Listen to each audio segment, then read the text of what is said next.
بسم اللہ الرحمن الرحیم۔ بنی اسرائیل میں ایک بہت گناہگار شخص تھا۔ اس کا نام تھا کفل۔ ایسا کوئی گناہ نہیں تھا جو کہ اس نے نہ کیا ہو۔ وہ بہت مالدار شخص تھا۔ اللہ نے اسے بہت مال و دولت عطا کر رکھی تھی۔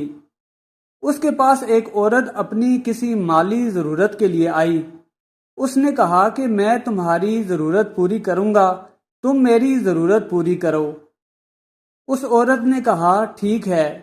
جب رات ہوئی اور وہ عورت اس کے پاس آئی، وہ اس کے قریب آیا تو وہ عورت کانپنا شروع ہو گئی۔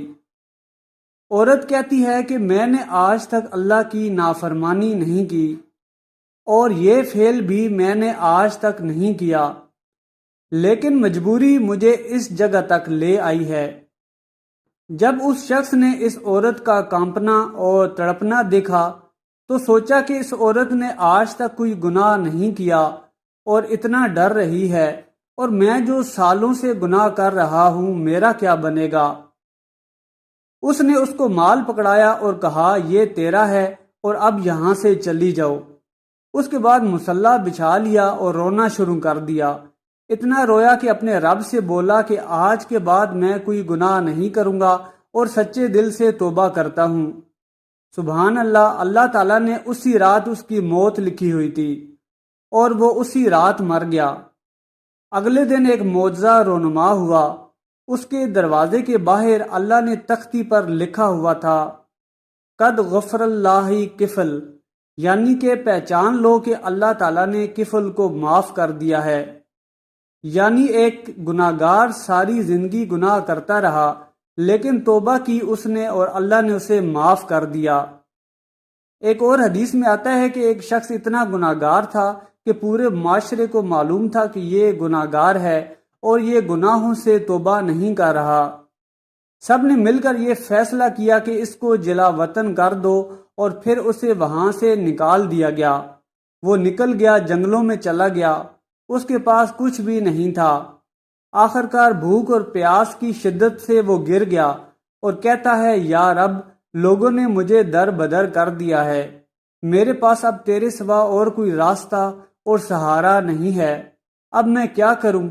اور پھر کہتا ہے یا رب، اگر مجھے پتہ ہوتا کہ توبہ کرنے سے اور استغفار کرنے سے آپ کی عظمت میں کمی آ جانی ہے تو میں آپ سے کبھی معافی نہ مانگتا، لیکن مجھے معلوم ہے کہ تیری عظمت میں کبھی کمی نہیں آئے گی، چاہے تو مجھے معاف کرے یا نہ کرے۔ جب وہ شخص مرا تو اس قوم میں جو اللہ کے نبی موجود تھے، انہیں اللہ تعالیٰ نے کہا کہ جاؤ، میرا ایک ولی ہے، اس کے کفن دفن کا انتظام کرو اور اس کا جنازہ پڑھو۔ نبی جب وہاں پر گئے اور اس شخص کو دیکھا تو اللہ تعالیٰ سے فرمایا یا اللہ، یہ تو وہی شخص ہے۔ تو اللہ تعالیٰ نے فرمایا کہ میں نے اس کے گناہوں کو معاف کر دیا ہے۔ محترم ناظرین، انسان ساری زندگی گناہ کرتا رہتا ہے، مگر جب وہ سچے دل سے توبہ استغفار کرتا ہے تو اس کے پچھلے سارے گناہ صفر ہو جاتے ہیں، اور صرف استغفار کرنے سے وہ شخص اللہ تعالیٰ کا ولی بن گیا۔ حدیث میں آتا ہے کہ اللہ تعالیٰ نے اس شخص کے لیے اپنے نبی سے فرمایا کہ اس شخص نے تو صرف اپنے لیے دعا کی، اگر یہ اسی مخلصی کے ساتھ پوری انسانیت کے لیے بھی دعا کرتا تو میں وہ بھی قبول کر لیتا۔ ہم اس توبہ کو چھوٹی چیز سمجھتے ہیں۔ فرعون جب مرنے لگا تو جبرائیل علیہ السلام اس کے منہ میں مٹی بھر رہے ہیں کہ کہیں یہ توبہ نہ کر لے۔ کیوں؟ کہیں اللہ تعالیٰ سے معافی نہ مانگ لے اور اللہ تعالیٰ کی رحمت اس تک نہ پہنچ جائے۔ محترم ناظرین، آج کے اس دور میں بھی جو شخص ہر وقت گناہ کرتا رہتا ہے، اسے اللہ تعالیٰ کے سب سے قریب ہونے میں، اللہ کا ولی بننے میں صرف ایک توبہ درکار ہے۔ کچھ گناہگار ایسے ہوتے ہیں جو کہ اللہ کے ولی بن جاتے ہیں، اور کچھ گناہگار ایسے ہوتے ہیں کہ جن کو ان کا گناہ جنت میں لے جاتا ہے۔ کچھ لوگ ایسے ہوتے ہیں جو کہ گناہ کر کے جنت الفردوس میں چلے جاتے ہیں۔ ایسا کیوں ہوتا ہے؟ کیونکہ ایک شخص جو کہ گناہ کرتا ہے، پھر اس کو اپنے گناہ پر اتنی ندامت ہوتی ہے کہ وہ گناہ اس کی پوری زندگی بدل کر رکھ دیتا ہے، اور اس طریقے سے اپنی زندگی کو چینج کرتا ہے کہ اللہ کی فرما برداری میں آ جاتا ہے اور اس میں اتنی بلندی تک جاتا ہے کہ اللہ کا ولی بن جاتا ہے۔ جس طرح مختلف قسم کے بال ہوتے ہیں، جیسے tennis ball, hard ball, football وغیرہ، ہر ایک کی باؤنس کرنے کی کیپیسٹی دوسرے سے مختلف ہوتی ہے۔ آپ جب اس کو ایک مخصوص بلندی سے نیچے گراتے ہیں تو وہ ایک مخصوص حد تک اوپر آتا ہے۔ اسی طرح عام طور پر یہ ہوتا ہے کہ جب ہم کسی کا دل دکھاتے ہیں تو لوگ اتنی جلدی معاف نہیں کرتے۔ جیسے اگر شوہر نے اپنی بیوی سے دھوکہ کیا، جب شادی ہوئی تھی تو دونوں ایک لیول پر تھے۔ اب شوہر نے بیوی کے ساتھ دھوکہ کیا تو شوہر ظاہری بات ہے نیچے گر گیا۔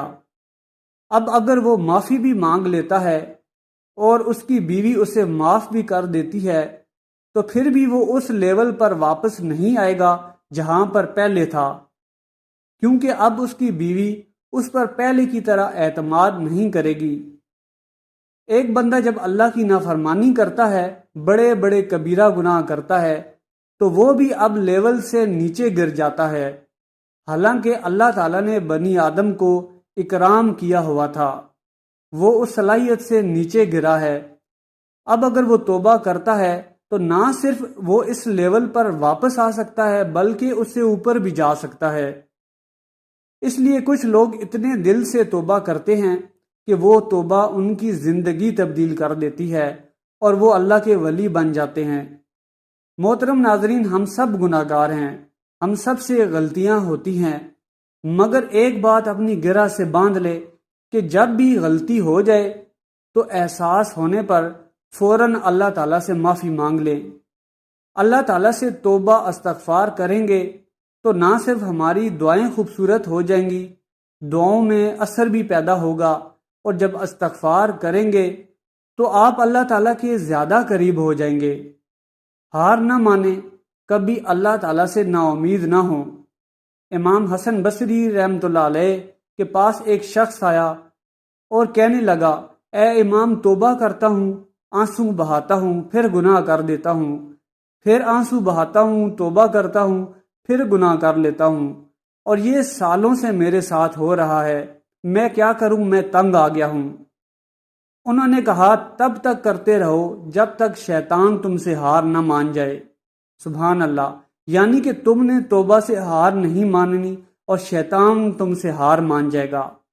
اللہ پاک فرماتا ہے، ہم چاہتے ہیں کہ تمہیں معاف کر دیں، میں کیا کروں گا تمہیں عذاب دے کر اگر تم ایمان والے اور شکر کرنے والے بن جاؤ گے۔ حدیث میں آتا ہے کہ گناہ سے توبہ کرنے والا ایسا ہی ہے کہ جیسے اس نے کبھی گناہ کیا ہی نہیں تھا۔